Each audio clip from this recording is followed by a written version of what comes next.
لله الذي قصرت عن رؤيته أبصار الناظرين وعجزت عن نعته أوهام الباصفين. الحمد لله رب العالمين، الصلاة والسلام على أشرف الأنبياء والمرسلين، خاتم النبيين أبي القاسم محمد، اللهم صل على محمد وأهل بيته الطيبين الطاهرين المعصومين الذين أذهب الله عنهم الرجس وطهرهم تطهيرا.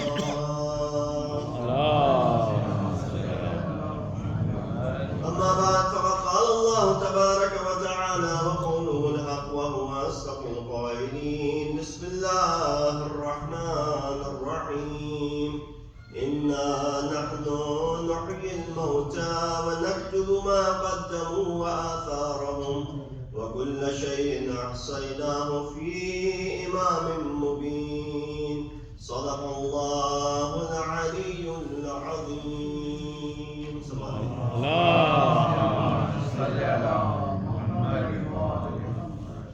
Inside our majlis, we ask Allah subhanahu wa ta'ala to elevate the status of Marhuma, give her a place in the Jibar of Masumeen, alayhi wassalam.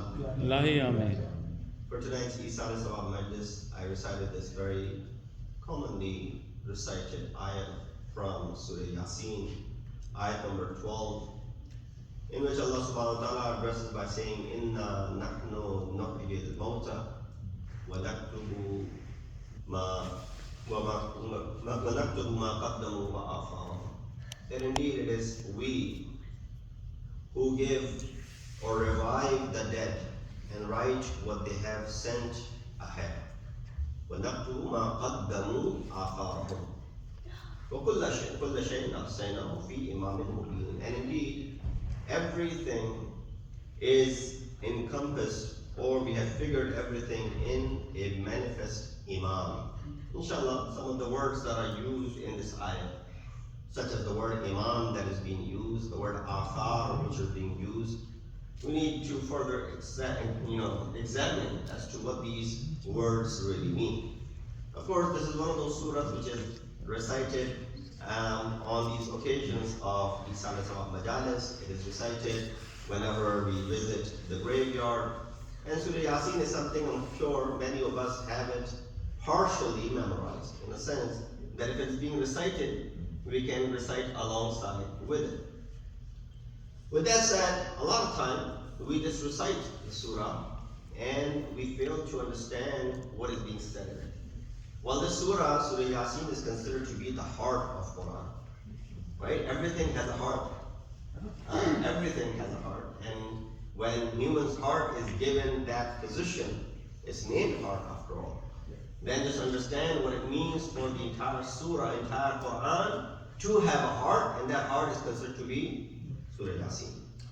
So that surah, which is highly recommended and emphasized and recited on a regular basis, especially on such occasions, we need to understand as to what the surah is saying. So of course, I won't have time to go in the depths of all of the ayat of the surah. The surah begins with the huruf muqatta'at, Yasin. Now many of the Mufassirin mention that Yasin is actually the name of Rasul Akram Hazrat Muhammad Mustafa sallallahu alayhi wa. Because the very third ayah talks about it. Yasin wal Quran al-Hakim, innaka laminal mursaleen. Yasin, the manifesting Quran, O Prophet, indeed you are amongst the mursaleen. So therefore Yasin refers to Rasulullah. The kids sitting in the back, if I can ask them to move forward. You guys, come forward, come sit over here. Inshallah. Sallu ala Muhammad wa alayhi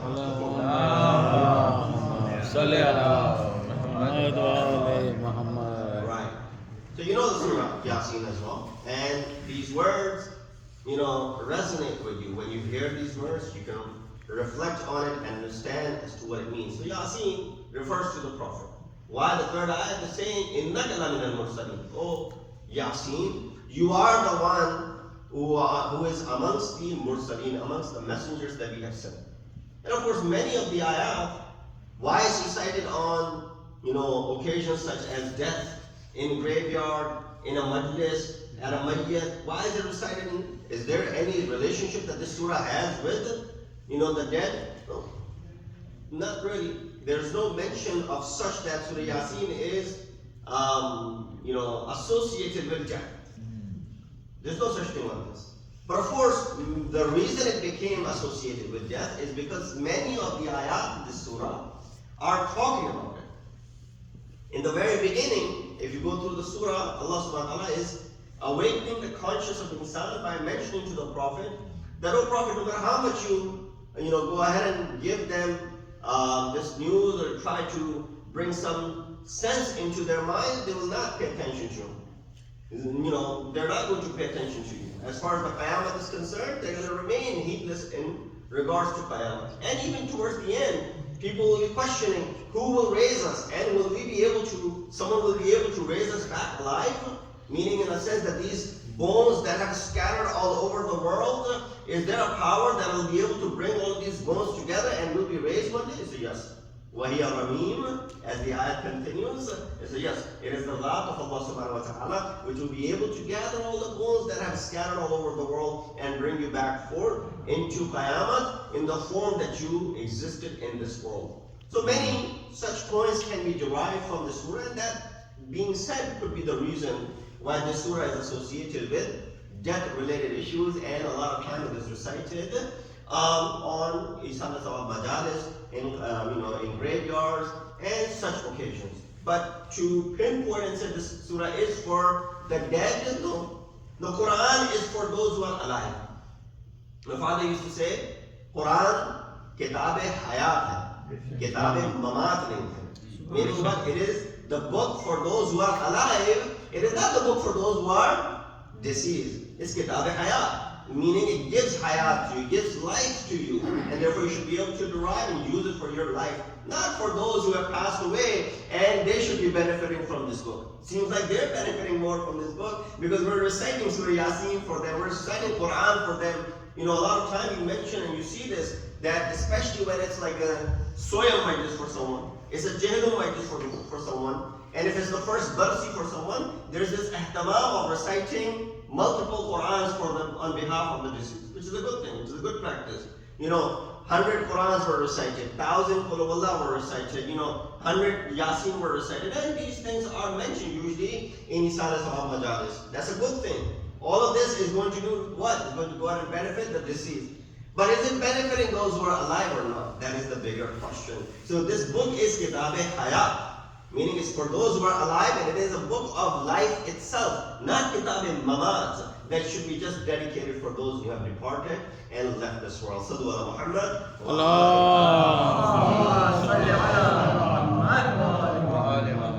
So Allah says, Inna nahnu nuhyil mauta. Indeed, we are the ones who revive the dead. وَنَكْتُبُ مَا قَدَّمُوا وَآثَارَهُم. And we write. Naktub comes from kataba, when we write. What do we write? What they have sent. Wa'athar, and the remains and the consequences of what they have left behind. That's very important. Sometimes it's defeating the idea that when you leave this world, nothing can come back and haunt you. In the same way, when you leave this world, there are things that can benefit you. Similarly, when you leave this world, there are things that can, unfortunately, haunt you and harm you as well. As the ayat is saying, نَكْتُبُ مَا قَدَّمُوا وَآثَارَهُم. That which they have done, that which they have established, and the athar of what they have left behind. Consequences. Athar means consequences. وَكُلَّ شَيْءٍ أَحْصَيْنَاهُ فِي إِمَامٍ مُبِينٍ. And indeed, we have figured everything in this imam, which is manifesting imam. Here, I'd like to share with you a bait or ash'ar from the divan of Mawla Muttaqiyan Amir al-Mu'mineen Ali. Allahumma salli ala Muhammad wa ali. Imam mentions the real worth of insan. How does he mention it? Imam says, An-nasu من جهة التمثال أكفاء أبوهم آدم والأم حواء. It says insan, humans are equal in their physical appearances. You know, physically speaking, all of us have 2 eyes, 2 ears, 1 nose, and I'm being careful so I don't have to say 2 nose, and 1 mouth, and hair. Some of us do, some of us don't. And then we have hands and we have feet. So physically speaking, we're all alike. That's what Imam says. And naso, people, as far as their physical features are concerned, they're similar. Humans are similar. And also, as far as taking pride in their ancestors, this is baseless. Why? Because all of us have the same father, Hazrat Adam. All of us have the same mother, Hazrat Hawa. So Imam says, don't need to brag and boast about the fact that you have something better than anyone else as far as your physical appearance is concerned, or as far as your ancestry is concerned. No, you all come from the same ancestors. That is Adam and Hawa. Then Imam says, فَإِنْ يَكُنْ لَهُمْ مِنْ أَصْلِهِمْ شَرَفٌ. And if there is something which you can go ahead and brag, and you take pride in something, يُفَاخِرُونَ بِهِ فَقْدِينُ وَالْمَاءُ. Then they're basically taking pride in this clay and water which they are created from. If you really become arrogant and you start taking pride in something that your creation is this and that, no. You're basically taking pride in what you've been created with. What have you been created with? Clay and water. That's how Allah subhanahu wa ta'ala created you. Imam then says, وَإِنْ أَتَيْتَ بِجُودٍ مِّن ذَبِي نَسَبٍ فَإِنَّا نِسْبَتَنَا جُودٌ وَعَلِيَا. He said, if anyone can take pride, it would be us. Imam is saying this. If anyone has the right amongst the human beings to take pride, it would be us. Imam is saying himself. Because of our knowledge. Imam doesn't say because of any other feature. No, because of our knowledge, we would be able to take pride on other individuals. مَا الْفَضْلُ إِلَّا لِأَهْلِ الْعِلْمِ إِنَّهُمْ عَلَى الْهُدَى لِمَنِ اسْتَهْدَى أَدِلَّهُ. He says, no one has the right to take pride unless they are knowledgeable, and those who guide mankind from darkness toward the light. And then lastly, this is what Imam basically said the entire ashar. Shu'ara, when they read all of their ashar, they said, this is the misrah for which I had given you trouble for. This is the misrah that I want all of your attention. So I want your attention on this last misrah of none other than Amir al-Mu'mineen. What did he say? He said, after saying mal fadlu, what is the fadl? He said, فَافْرُرْ بِالْعِلْمِ وَلَا تَطْلُبْ بِهِ بَدَلًا فَالنَّاسُ مَوْتَى وَأَهْلُ الْعِلْمِ أَحْيَاءٌ. O moment, seek knowledge. Make sure that you attain knowledge and don't replace it with anything else, because people are dead even when they are alive, and scholars are alive even when they're dead. Ahlul Ilm, be amongst those who are Ahlul Ilm.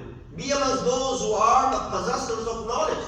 Imam said, the reason I'm taking pride is not because my father is Adam and my mother is Hawa. Not because I'm made of water and clay.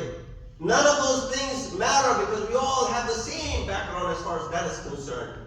The only thing which distinguishes me from you is the fact that I have knowledge and you don't. And if there's ability to take pride in something, it would be nothing but knowledge. Why? Inna akramakum indallahi atqakum. No need to take pride on one individual to the other. The only thing which gives you distinction is the fact that you are possessors of knowledge. Sallu ala Muhammad wa ali Muhammad. So coming back to, after this ashar, the ayat that I recited for you from Surah Yasin, ayat number 12. Let's dive into this ayat as to some of the words that are being used.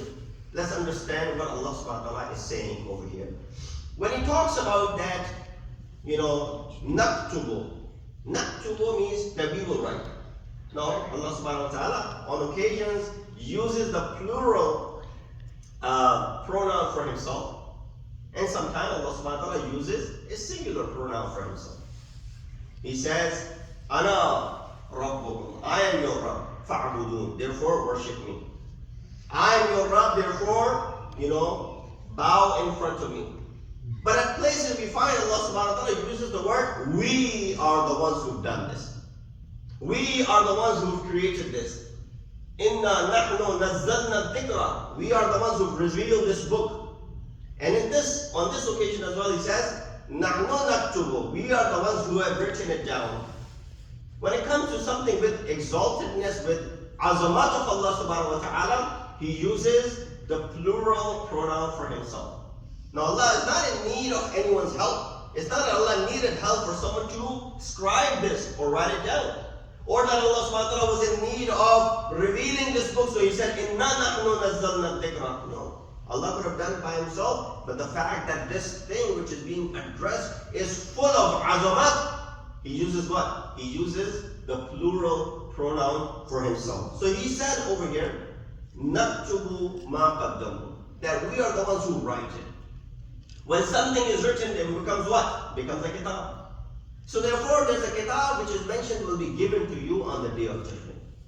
In Quran, there are 3 books that are mentioned. Number 1, there's a personal book that is mentioned in Quran. So we read in Surah Bani Israel, Iqra kitabaka kafa bi nafsika al-yawma alayka hasiba. Read your book. Read your book, and that is enough for your hisab kitab and accountability tomorrow. Nothing else will be said. That what you're doing right now, a book is being compiled on your behalf. Whether you like it or not, there's a book which is being written on you right now as we speak. Every action, amal, thought, no, not thoughts. Allah subhanahu wa ta'ala is so kareem that when it comes to our thoughts, Allah subhanahu wa ta'ala gives benefit of the doubt. If the thought is good, Allah says to the angels, write it down. Write it down. Even if he has not done the amal yet, the mere fact that the thought is positive, that he intends or she intends on doing something good, write it down. Why? It's a possibility he will get distracted and will not complete this task. It's a possibility that he will be distracted and he will not do this amal. But the fact that he thought about doing it, write it down. Count it amongst his actions. Look at the rahmat of Allah subhanahu wa ta'ala. But on the contrary, if someone commits something haram, Allah says to the angels, hold on. Don't be hasty in writing this down in the book of amal. Wait for a few hours, maybe he will repent, and it is as if he has not done this action at all. See the mercy of Allah. On mere good thoughts, he says, write it down. On an action which is evil, he says, hold on. Give him some leeway here, give him some time. Maybe he'll repent, and it is as if he has not committed that sin at all. That is someone man sabaqa rahmatuhu ghadaba, whose rahmat exceeds as far as his ghadab is concerned. So there are 3 types of book. First is your personal book. And this is the book which is being composed or compiled as we go through the lives of our lives, time of our lives, the physical age that we have. And that's the reason when this book will be handed to us on the day of judgment, we'll all look at our book and we'll open it up and we'll say, Ya waylata, ma li hadha al-kitab, la yughadiru saghiratan wa la kabiratan illa ahsa. What is up with this book? That this has not left smallest of the details out of it. What is wrong with this book? It has every single minor detail in it as it is. You know, with precision. Sometimes, if someone asks you to document, this gathering, for example.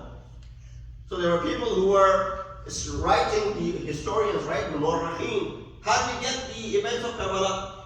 There were, Mu'arrikhin who were present in the battle of Karbala, who weren't fighting, who were just writing. Now, of course, we've received the events of Karbala from the tongue of Masumeen, such as Imam Zainul Abidin, such as Bibi Zainab, such as other individuals who came back alive from Karbala. So they narrated what they saw. But then there were people, historians, Muhammad ibn, Muslim ibn Hamid, you hear his name all the time, that he was there, he was documenting it. So he was seeing everything, and he was writing it in a book, and that became the history. Now, of course, there could be a discrepancy as far as what he's describing, but nonetheless, his job was to see everything and write it down. There's a possibility, human error, that he might have missed some details, right? He was busy on this side of the battle, he did not write anything that was happening on the other side of the battle. He said, I didn't see that happening. I didn't see that happening. I was focused in the middle part of it. So there's a possibility that there are flaws in what Muhammad ibn Muslim, or Muslim ibn Hamid rather, what he has narrated in the events of Karbala. That's why you find discrepancy. Some of the versions that we have in our books, because this event is documented in all the books. The Sunni historian Tabari has written about Karbala in detail for that matter. But there are many things that might not be in our books, what is written over there. Or they may not have what is written in our books. Why? Because our books are contained of the kalam of fourth Imam and the family members of Imam who came back from Karbala, and then they went ahead and wrote it down. And then they go ahead and told people, this is what actually took place. This is what we... So if someone is there to go ahead and document, there's a possibility they'll miss one point and they'll pick up on another point. But this book, which is being written by Kiraman Katibin, they don't miss anything. They're not going to miss the smallest of the detail of the thing that we have done. If this is not enough of a shocker, if this is not enough to awaken us, then I don't know what is. That as far as our amal are concerned, the most small of the smallest of the details are being documented by these kiram and katibin. الَّذِينَ وَكَّلْتَهُمْ لِحِفْظِ مَا يَكُونُ مِنِّي وَجَعَلْتَهُمْ شُهُودًا عَلَى مَا وَرَائِهِمْ. You just read it in Document. That they are documenting everything. That's why when we look at this book on the Day of Judgment, we'll say what? مَا لِهَذَا الْكِتَابِ. What is up with this book? لَا يُغَادِرُ صَغِيرَةً وَلَا كَبِيرَةً إِلَّا أَحْصَاهَا. It has not left out any of the smallest of the biggest of the details as far as my amal and the actions are concerned. Salawat ala Muhammad. Allah. And then there's a book for the whole nation. It mentions Surah Jafiyah, كُلُّ أُمَّةٍ تُدْعَى إِلَىٰ كِتَابِهَا. That describes that all of the nations will be summoned with their books. So there's a book which of course could be individual, and then there could be a book which is referred to as the book of the entire ummah. And of course this describes the social life, the individual responsibilities, and as well as our social responsibilities. So I'm not going to dwell too much on this. Third book which is mentioned in Quran is the complete book. Now there's another book which is a complete book, as if this book was not complete. What these kiram and katibin are writing. In fact, I'll tell you this. You just recite it in dua comment. What these kiram and katibin are writing, this book is not complete. Why? When it says, وَالشَّاهِدَ لِمَا خَفِيَ عَنْهُمْ. You just recite in dua comment. وَالشَّاهِدَ لِمَا خَفِيَ عَنْهُمْ. Oh Allah, you are witness over that which is khafi from even these two. There are certain things that Allah subhanahu wa ta'ala has kept hidden from even the kiram and katibin. Has kept it hidden from the angels which are there to go ahead and scribe everything for us. The Amir al-Mu'mineen is mentioning this in the document. وَالشَّاهِدْ لِمَا خَفِيَ عَنْهُمْ. Allah, you are witness over that which they can't even see. Meaning there are certain things that Allah has not given permission for them to even see. Allah subhanahu wa ta'ala is shahid, witness over all of those things. So guess what? Someone is shahid over all of those things. Someone is a witness over all of those things. And that will emerge in the form of this complete book, which the end of this ayat number 12 says, وَكُلَّ شَيْءٍ أَحْصَيْنَاهُ فِي إِمَامٍ مُبِينٍ. That everything is figured and mentioned as far as this Imam and Mubin is concerned. Imam in this ayat is referring towards this Kitab and Mubin, which will be given on the Day of Judgment. Sallu ala Muhammad wa alihi. So people's book is open even after their death. So when a person departs this world, we think that their Hisab Kitab is closed. No, their book is still open. This ayat is telling us that. مَا قَدَّمُوا وَآثَارَهُمْ. What they have sent is one thing. The athar of what they have sent and what they have done is another thing. Meaning the effects of what they have done is still has repercussions in this world. It still is affecting them. And that is one of the biggest details, or that is one of the biggest rebuttals toward the Wahhabis, who say, well, a person is dead, there's no good or bad that can come from this person. No. This goes against the ayat of Quran. Ayat of Quran is saying what they sent and the athar are there. The effects of what they have done is there. How can you go ahead and deny that this person cannot affect what is happening in this world? So a good legacy from you is something which will continue to benefit you. And a bad legacy from you is something which will continue to go ahead and hurt you and harm you. So not only actions are preserved, but their consequences are also preserved. Not only the amal that we perform are written, but the athar of these amal are also preserved. They're there for us to be shown on the day of judgment. Look, you did this action. Because of this, this continued to happen. You left a wrong legacy. Because of this is still continuing.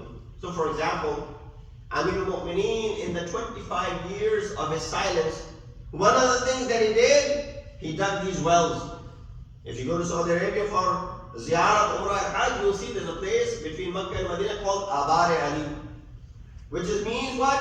The wells of Ali. Wells of Ali are what? The wells that Amir al-Mu'mineen had done.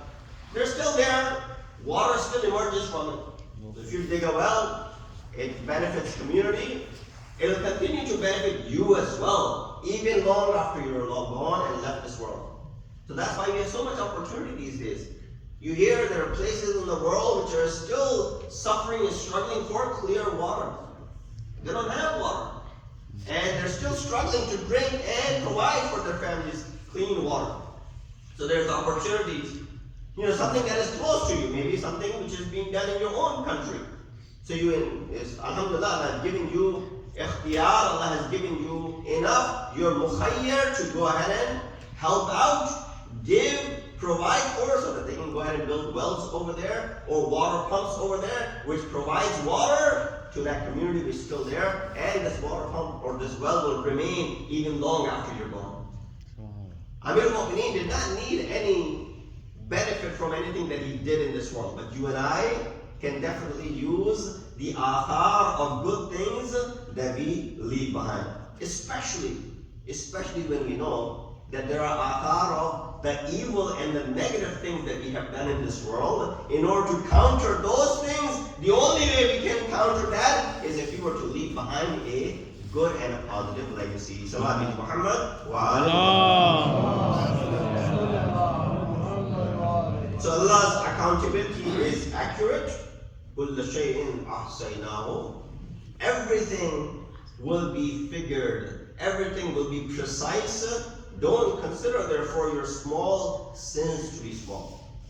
When you say, this is nothing, I've done bigger things, this is nothing. The moment you consider something to be small, that becomes a major sin. Why? You're just looking at the sin itself, but you're failing to see that who are you sinning against. You're looking at, yes, this is disobedience, but who are you disobeying? You're disobeying Allah subhanahu wa ta'ala. When you disobey your elder brother, you get away with it. When you disobey your parents, you get away with it. If you disobey your superior, you might get away with it. The maximum that'll happen, they'll fire you. If you disobey someone in this world, in some sort of authority, as the daraja increases, you get more and more in trouble. You got away with your older brother. You got away with your parents. You got away with your boss. But the government official, the law enforcement agency, the barbaric king, and his associates, if you disobey them, you know what's coming. So as the maqam increases, disobedience has bigger repercussions. Now you're up in front of Allah subhanahu wa ta'ala. Don't look at how small this sin is. Look at how big Allah subhanahu wa ta'ala is, that in front of Him you are performing this sin.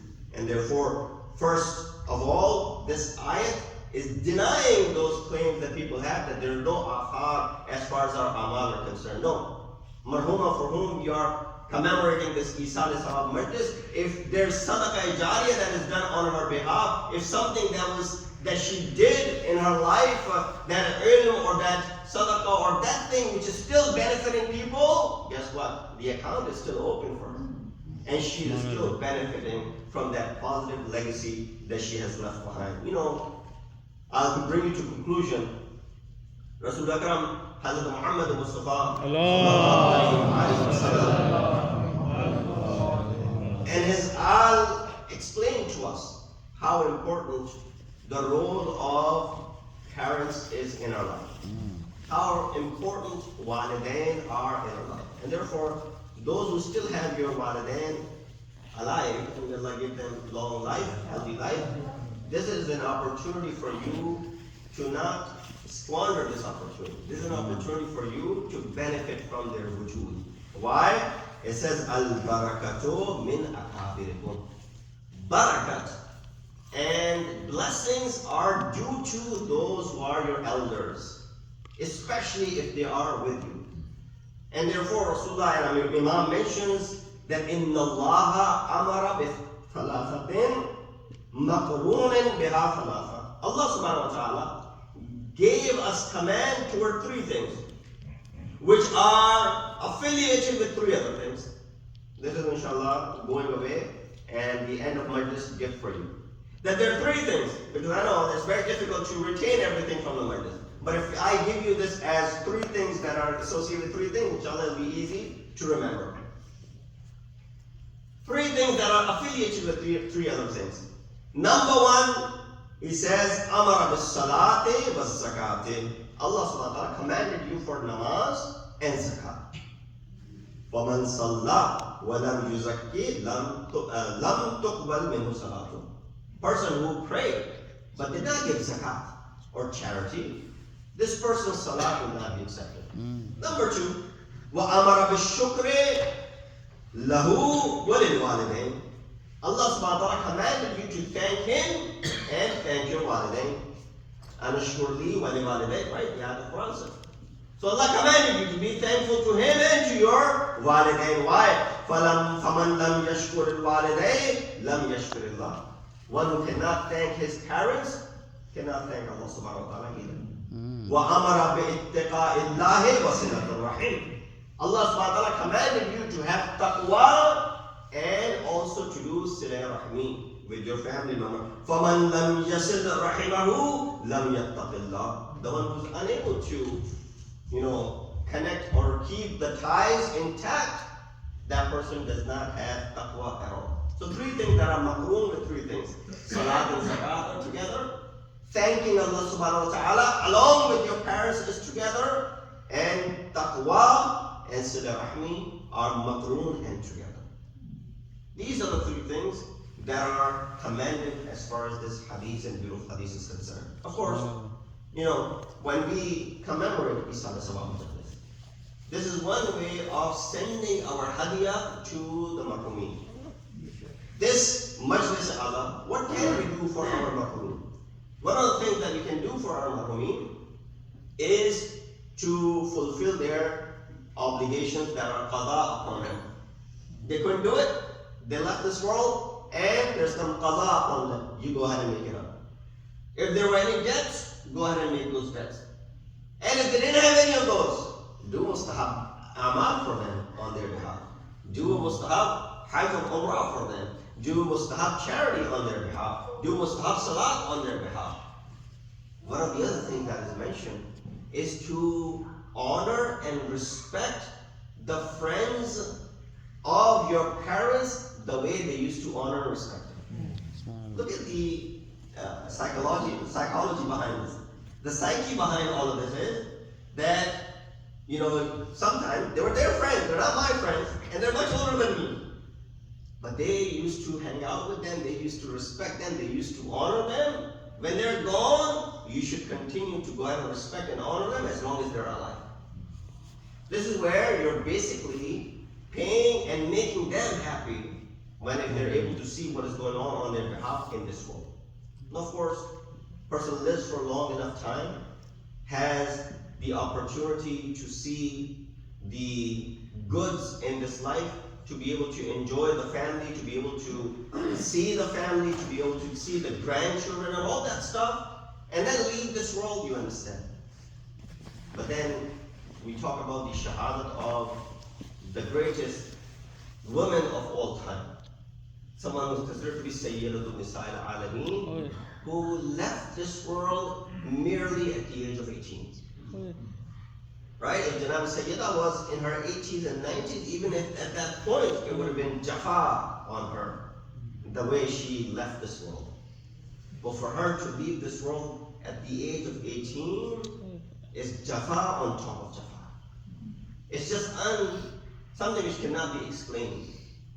And this atrocity began, you just heard the masa'ib of Janab Sayyida in Ayyam Fatimiyya. So this will be a repeat for you. But the more you hear the masa'ib, and more you hear this kalam from Janab Sayyida, who used to say towards the end of her life, Subbat alayya masa'ib. Subbat alayya masa'ib. Law annaha subbat alal ayyam sirna layaliya. The calamities fell upon me one after another. So many calamities fell upon me that if they were to fall on days, they'll turn into night. These are big words.